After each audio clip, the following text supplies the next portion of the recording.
మన ప్రభు అయిన యేసు క్రీస్తు నామములో కూడి వచ్చిన ప్రతి ఒక్కరికి వందనాలు తెలుపుకుంటూ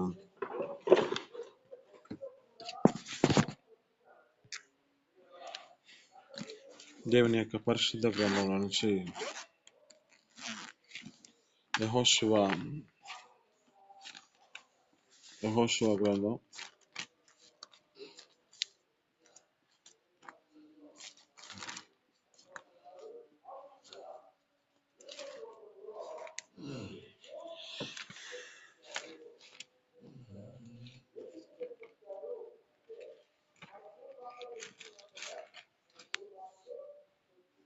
6వ వచనం కానించి మనం చదువుకుందాం. 5వ వచనం కూడా చదువుతాం.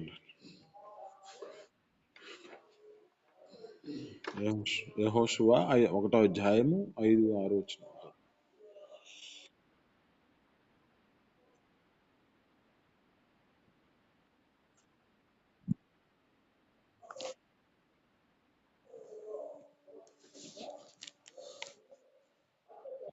ఆరో వచనం.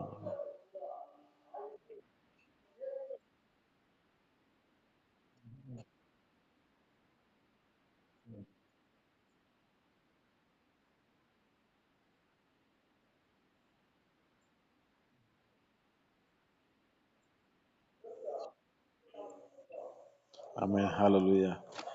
ఇక్కడ దేవుని యొక్క మాటలు మనం చాలా జాగ్రత్తగా గమనిస్తే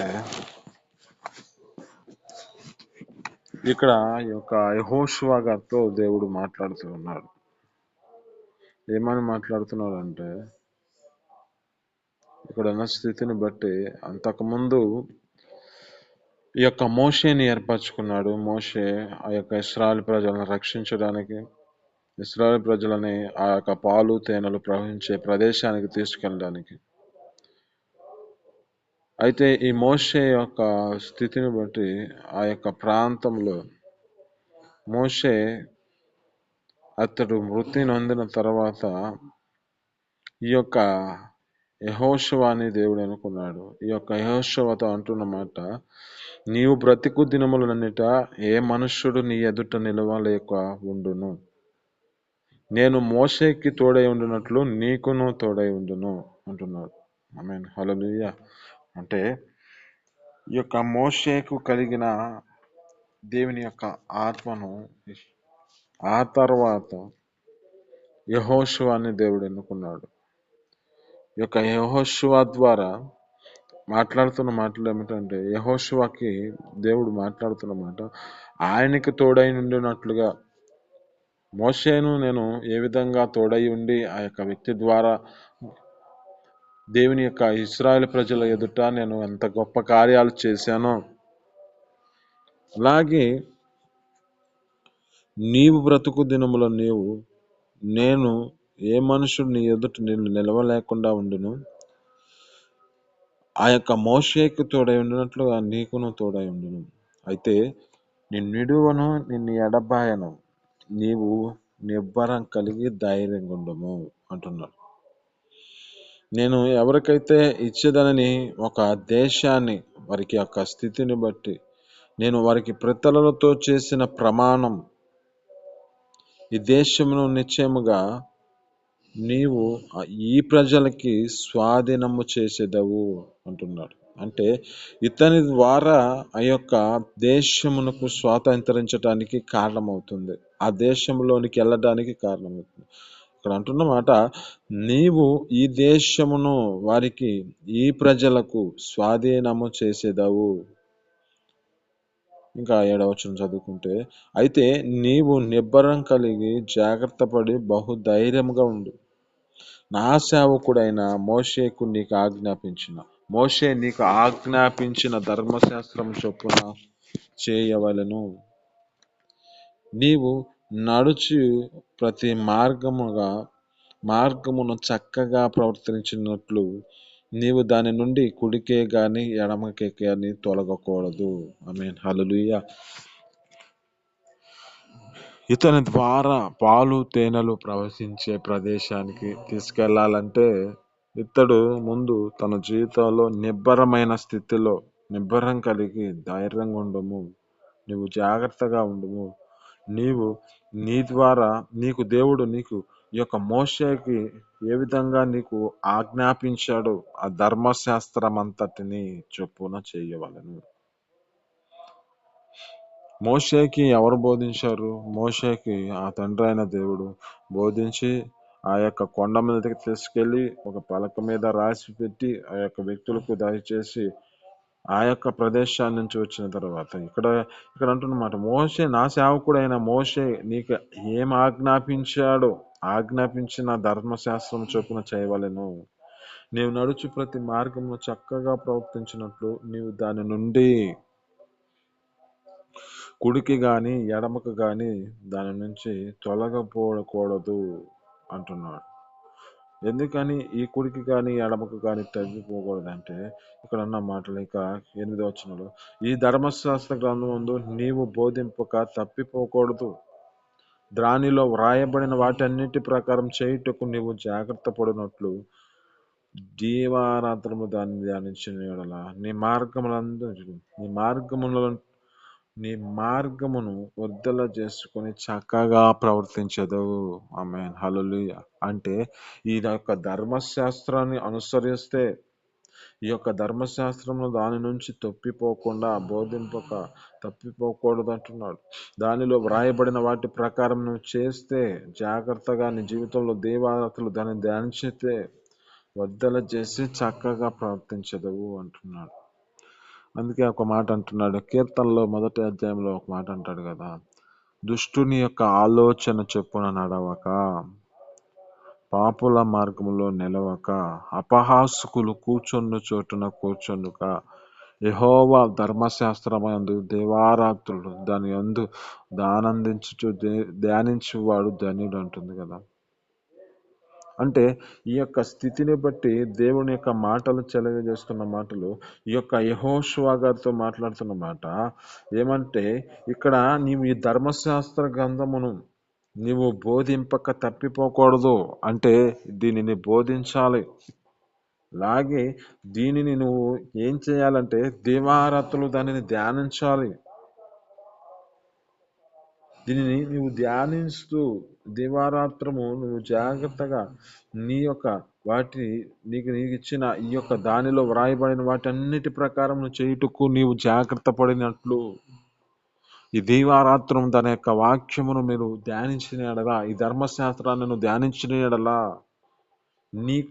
నీవు నీ మార్గమును వద్దల్లా చేసుకుని చక్కగా ప్రవర్తించదు అంటున్నాడు.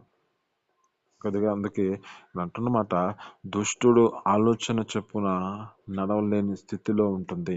ఎందుకంటే ఆ యొక్క ధర్మశాస్త్రాన్ని అనుసరించిన వారు దుష్టుని యొక్క ఆలోచనలో రావు. ఇక్కడ పాపుల మార్గంలో ఆ యొక్క వ్యక్తి కూర్చోండు, అపహాసులు కూర్చున్న చోటున కూర్చోడు, ఈ పాపుల మార్గంలో నడవడు. ఈ స్థితిని బట్టే అతడు వద్దెల్లా చేసుకుని చక్కగా ప్రవర్తించడానికి కారణమవుతుంది. ఇంకా 9వ వచనం చదువుకుంటే, నేను నీకు ఆజ్ఞ ఇచ్చి ఉన్నాను కదా, నిబ్బరము కలిగి ధైర్యముగా ఉండును, దిగులు పడకము, జడియకము, నీవు నడుచు మార్గములు అంతటిలో నీ దేవుడైన యెహోవా నీకు తోడుగా ఉండును. ఆమేన్, హల్లెలూయా. ఆయనకి ఈ యొక్క ఆజ్ఞల పూర్వకముగా దేవుడు, నేను నీకు ఏం ఆజ్ఞాపించాను వీటి అన్నిటి ప్రకారం నువ్వు చేస్తేనే నీ స్థితిని బట్టి ఆ పితరులకు ఇచ్చిన దేశమును నీవు స్వాధీనపరచడానికి కారణమవుతుంది. నీ ప్రవర్తన చక్కగా ప్రవర్తించగలుగుతావు. కలిగిన నీ మార్గము నీ జీవితంలో వర్ధల్లా చేసుకొనటానికి కారణమవుతుంది. నీ యొక్క స్థితిని బట్టి నీవు దిగులు పడే పరిస్థితి నీకు ఉండదు. నీవు నడుచు మార్గం అంతట్లో దేవుడైన యెహోవా నీకు తోడుగా ఉన్నాడు అంటున్నాడు. ఆయన మన జీవితాల్లో తోడుగా ఉండాలన్నా, మన స్థితిని బట్టి మన జీవితాల్లో అనేక మందికి ఒక మాదిరికరమైన జీవితాన్ని నడిపించబడడానికి కారణం వలన మనము మన యొక్క జీవితాలలో ఈ ధర్మశాస్త్ర గ్రంథం మనము కుడికి కానీ ఎడమకు కానీ తప్పిపోకూడదు. అందుకే ఒక మాట అంటాడు సామెతల గ్రంథం 5వ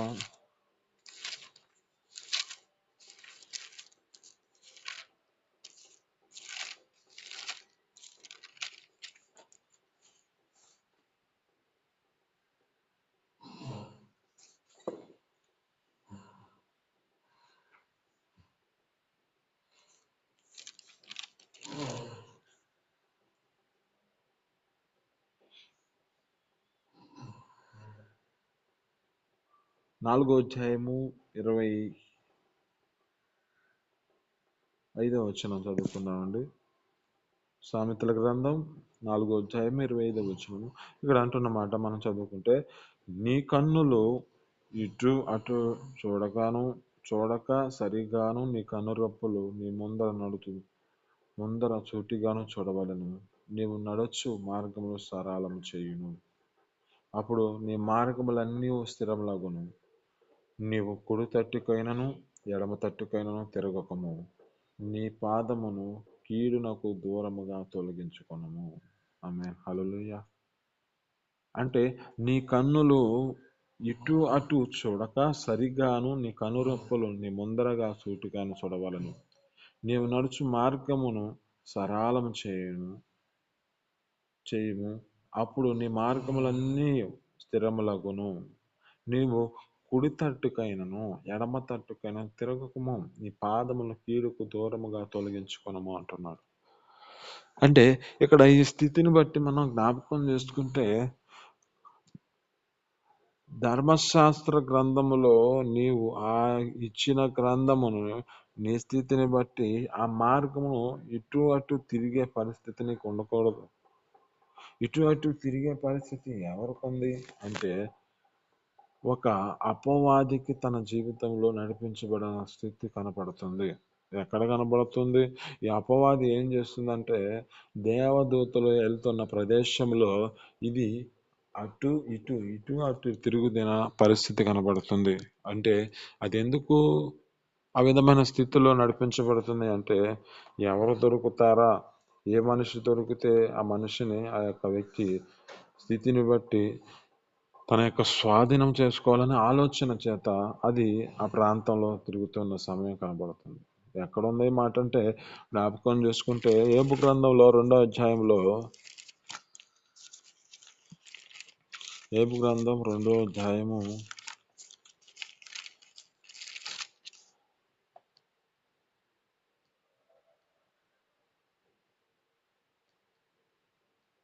1వ వచనం కానీ చదువుకుంటే, దేవదూతలు యెహోవా సన్నిధిలో నిలుచుటకై వచ్చిన మరొక దినము తటస్థింపగా వారితో కూడా అపవాది యెహోవా సన్నిధిలో నిలుచుటకై వచ్చెను. యెహోవా నీవు ఎక్కడ నుండి వచ్చితివని వానిని అడగగా, అపవాది భూమిలో ఇటు అటు తిరుగులాడుచు అందులో సంచరించుచు వచ్చితినని యెహోవాకు ప్రత్యుత్తరం ఇచ్చెను. అంటే ఈ యొక్క స్థితిని బట్టి జ్ఞాపకం చేసుకుంటే, అటు ఇటు తిరిగే పరిస్థితి అపవాదికి కలిగి ఉన్నది. ఇప్పుడు అంటున్న మాట, ఈ యొక్క వ్యక్తితో మాట్లాడుతున్న మాట కూడా, నీవు ఇచ్చిన ఈ ధర్మశాస్త్ర గ్రంథమందు నీవు నీ జీవితంలో దీనిని చక్కగా ప్రవర్తించుము. నీ స్థితిని బట్టి నువ్వు ఎడమ తట్టుకైనా కుడి తట్టుకైనా ఎడమ తట్టుకైనా తొలగకూడదు. నీకు ఇచ్చిన ఈ యొక్క ధర్మశాస్త్ర గ్రంథమందు సరిగ్గా నీకు సూటిగా కనపడుతున్న మార్గంలో వెళ్ళిపో అంటున్నాడు కదా. నీ కనురేపలు అటు ఇటు తిరగొద్దు. నీ కుడి తట్టుకైనా ఎడమ తట్టుకైనా తిరగకో. నీ మార్గంలో నీకు కీడు ప్రవర్తించే పరిస్థితి ఉంది. నీ జీవితంలో నీకు కలిగిన మార్గంలో నువ్వు పక్కకి వెళ్ళిపోతే నీ స్థితిని బట్టి ఆ కీడు నీ మీద ఆపిస్తుంది. అందుకే కదా అక్కడ ఆది కాలంలో ఏర్పరచబడిన వారి జీవితాల్లో దేవుడిచ్చిన ధన్యత ఏంటి, దేవుడిచ్చిన మార్గం ఏంటిది, వారి జీవితాల్లో సంచరిస్తే ఏ పరిస్థితి పోయింది. అవునా? అక్కడ ఇచ్చిన మార్గమును బట్టి ఆయనతో పాటు అక్కడ కలిగి ఉంటే బాగానే ఉండేది. ఆమె ఎప్పుడైతే ఈ తోటలో అటు ఇటు సంచరిస్తుందో దాన్ని బట్టే కదా అపవాది చేతిలో చిక్కవలసిన పరిస్థితి వచ్చింది. ఇంకొక వ్యక్తి కూడా జ్ఞాపకం చేసుకుంటే, యాకోబు గారి యొక్క కుమార్తె, ఆ కుమార్తె కూడా ఏం చేస్తుంది అంటే, ఆ పట్టణంలో ప్రవేశించి ఆ యొక్క వీధులలో తిరుగుతూ ఉంది. తిరిగిన దాన్ని బట్టి అక్కడున్న ఒక వ్యక్తి ఆ యొక్క స్థితిని బట్టి ఆమెను తీసుకెళ్లిన పరిస్థితి కనబడుతుంది. ఎందుకని ఈ పరిస్థితి కలుగుతుంది అంటే, మార్గములో వారి జీవితాలు నిలబడలేని పరిస్థితులు కనపడడం దాన్ని బట్టి అటు ఇటు తిరిగే పరిస్థితి మనకు ఉండకూడదు. దేవుడు మనకిచ్చిన మార్గము ఒక సూటిగా ఇచ్చాడు. ఈ మార్గము సరైన మార్గం. మనకిచ్చిన ఈ ధన్యతను బట్టి, ఈ యొక్క ధర్మశాస్త్ర గ్రంథమందు మనకి ఈ యొక్క స్థితిని బట్టి, దీనిని ప్రకారం మనం చేస్తే, మనం దీవారాత్రులు దీనిని నడిచినలా మనకు కలిగిన మార్గములన్నీ వర్ధిల్ల చేసుకుంటాం. చక్కగా ప్రవర్తించడానికి ఇది కారణమవుతుంది. ఆయన నీకు తోడుగా ఉండటానికి కారణమవుతుంది. అందుకే ఈ యొక్క మోషే గారికి తోడై ఉండినట్లుగా నన్ను తోడై ఉండును. అయితే నిన్ను ఎడవను, నిన్ను ఎడబాయను. నిబ్బరం కలిగి ధైర్యంగా ఉండే, నేను నీకు చూపించిన ఈ దేశమునకు ప్రవేశించడానికి నీ ద్వారా వారిని ఈ ప్రజలకు స్వాధీనం చేసేదవు అని చెబుతూ ఉన్నాడు కదా. అయితే నీవు ఈ యొక్క ధర్మశాస్త్రం చొప్పున చేయవలెను. నువ్వు ఈ ధర్మశాస్త్రములో కుడి తట్టుకైనను ఎడమ తట్టుకైనను తొలగకూడదు. నీకు ఇచ్చిన మార్గం సరైనదిగా నువ్వు జీవితాల్లో ముందుగాను సూటిగాను వెళ్ళిపోవాలి. ఆ దీనా గారి యొక్క పరిస్థితి ఏమైపోయింది? దీనా గారి ద్వారా తనకున్న మంచి పేరును తొలగించడానికి కారణమైంది. తన యొక్క స్థితిని బట్టి తనకు కలిగిన తనకు కలిగిన వారు ఏం చేశారు? ఒక పరిస్థితిని బట్టి ఒకరి ద్వారా ఆ యొక్క పరిస్థితి తారుమారయ్యే పరిస్థితి, వారి కుటుంబంలో మంచి పేరు ఉన్న ఆ పేరును బట్టి తొలగించడానికి ఇది కారణమైపోయింది. ఖడ్గాల ద్వారా వారు ఆ వ్యక్తిని చంపివేశారు. అంటున్నమాట, మనం ముందుకు కానీ ఈ సూటిగా ఉన్న మార్గాన్ని మనం సరిగా కానీ వెళ్ళాలిపోవాలి. ఎన్ని అవతావకలు వచ్చినా దేవుడు మనకిచ్చిన ఈ ధన్యతని మనం విడిచిపెట్టకూడదు. మనకిచ్చిన ఈ ధర్మశాస్త్ర గ్రంథమందు మనం దీవారత్తులు ధ్యానిస్తే, మరలా కీర్తన గ్రంథంలోకి వద్దాం. కీర్తనలో మొదటి అధ్యాయంలో ఇక ఆ యొక్క వచనాలు మనం జ్ఞాపకం చేసుకుంటే, చివరి వచనాల్లో ఆ తర్వాత యెహోవా ధర్మశాస్త్రమందు దేవారాత్రులు దాన్ని ధ్యానించిన వాడు ధన్యుడని చెబుతూ ఉన్న మాటల తర్వాత, ధన్యుడు అతడు నీటి కాలువన ఏరన నాటబడిన వాడై ఆకువాడక తన కలమందు ఫలమిచ్చు చెట్టు వలె ఉన్నాడు. అతడు చేయునదంతయు సఫలమగును అంటున్నాడు. ఇవన్నీ ఎలా సఫలమగుతాయి అంటే, దేవారాత్రుడు తన యొక్క ధర్మశాస్త్రమందు ఆనందించుతూ దాన్ని దేవరాత్రులు ధ్యానించాలి. దీన్ని ధ్యానిస్తే తనకు కలిగిన మార్గం వర్ధల చేయబడుతుంది. తను చక్కగా ప్రవర్తిస్తాడు. తనకు దేవుడు తోడుగా ఉంటాడని చెబుతున్నాడు కదా. ఈ దుష్టుని ఆలోచన చొప్పున మనం నడవకూడదు. ఈ అపవాది మనుషుల జీవితాల్లో ఏం చేస్తుందంటే, అటు ఇటు తిరిగే పరిస్థితులను తీసుకొస్తుంది. అక్కడ ఉన్న పరిస్థితి, ఈ యొక్క అవ్వ గారి పరిస్థితి అదే అయింది, దీనా గారి పరిస్థితి అదే అయింది. దేవుడు స్పష్టంగా మాట్లాడుతున్నాడు. యోబు గ్రంథంలో ఏ విధంగా మాట్లాడుతున్నాడు అంటే, నేను అటు ఇటు తిరుగుతున్నానని చెబుతూ ఉన్నాడు కదా. అటు ఇటు తిరిగే పరిస్థితి మనకు ఉండకూడదు. మనకిచ్చిన ఈ యొక్క ధర్మశాస్త్రాన్ని మనం దేవాత్రులు దాన్ని ధ్యానించి ముందుగాను సూటిగాను మనం వెళ్ళిపోతే మన మార్గాలన్నీ దేవుడు సఫలపరచాలని దేవుని యొక్క ఉద్దేశము. ఇంకా నువ్వు ఇక్కడ చదువుకుంటే చాలా మాటలు ఉన్నాయి. దుష్టులు అలాగను ఉండక గాలికి చెదరగొట్టు పొట్టి వలె ఉంటారంట. కాబట్టి న్యాయవిమర్శలో దుష్టులను, నీతిమంతుల సభలో పాపులు నిలవలేరంట. నీతిమంతుల మార్గము యెహోవాకు తెలియను, దుష్టుల మార్గము నాశనానికి నడుపును. మనకిచ్చిన మార్గం, మనకిచ్చిన ఘనత, మనకిచ్చిన ఈ యొక్క యోగ్యతను మనము దారి తప్పిపోకుండా ఆ ధర్మశాస్త్రమందు దివారాత్రులు ధ్యానించుతూ దాని యందు ఆనందించుచు దానిని మనం ధ్యానించుకున్నామంటే మనలో దేవుడు ధన్యకరమైన స్థితిలో నిలబెట్టుకోవాలని దేవుని యొక్క ఉద్దేశము. ఆమేన్, హల్లెలూయా. ఈ మాటలు నికుడిలో దీవించి ఫలించును గాక. చిన్న ప్రార్థన చేసుకుని, పరిశుద్ధుడా, జీవాధిపతి, ఆశ్చర్యకరుడా, మహోన్నతుడానికి స్తోత్రాలు తండ్రి. మీ అపారమైన ప్రేమ చేత నా తండ్రి ఈ యొక్క ఉదయకాలం సన్నిధిలో నా తండ్రి మీరు మాట్లాడిన మాటను బట్టి నీ స్తోత్రాలు తండ్రి. కృపతో జ్ఞాపకం చేసుకుంది తండ్రి. మాకు ఒక యెహోషువ గారు మీరు తెలియజేశారు. అయ్యా, మోషేకు తోడై ఉండినట్లు నీకును నేను తోడై ఉందని వాగ్దానం పొందుకు పూర్వకంగా ఆ వ్యక్తితో మీరు మాట్లాడారు. నిబ్బరం కలిగి ధైర్యంగా ఉండు.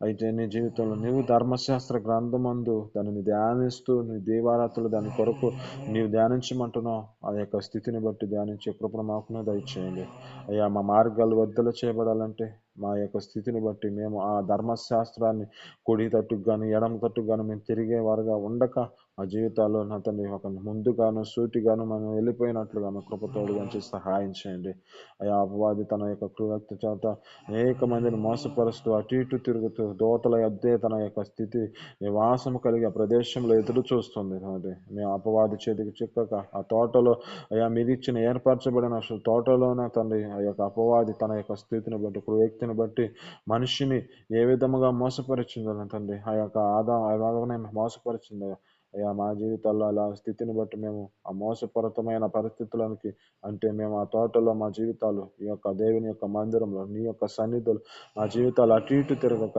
నీ మార్గంలో మేము చక్కగా నిలబడే కృపను మాకు దయచేసి మీ సన్నిధిలో సహాయం చేయమని అలాగనే అధ్యయన గారి యొక్క జీవితంలో కూడా అదే స్థితిలో కలిగి ఉంది కనుక అటు స్థితి మేము ఉండక మీ సన్నిధిలో అయా తండ్రి యొద్ద తన యొక్క నివాసం కలిగి ఉంటే ఎంతో మంచిగా ఉండేదేమో అయా. మా జీవితాలు కూడా మీ కృపతోడుగా ఉంచి నీ యొక్క సన్నిధిలో మా నిలకడగా ఉంచి ఈ ధర్మశాస్త్రం మేము చక్కగా ప్రవర్తిస్తూ మీ కృపతోడుగా ఉంచి బలపరచండి. నీ తోడుంటే మా జీవితాల్లో ఎలాంటి కొదులు ఉండవు అయ్యా. నీ తోడుంటే మా జీవితాల్లో ఎలాంటి అయ్యా నా తండ్రి ఏ పరిస్థితికి అపవాది చేతికి మేము చెక్కకుండా ఉంటామని మాకు మేము గ్రహించి మీ కృపతోడు గురించి బలపరచమని యేసు పరిశుద్ధ నమ్మడికి పొందుకొని చూస్తున్నాం తండ్రి. ఆమేన్.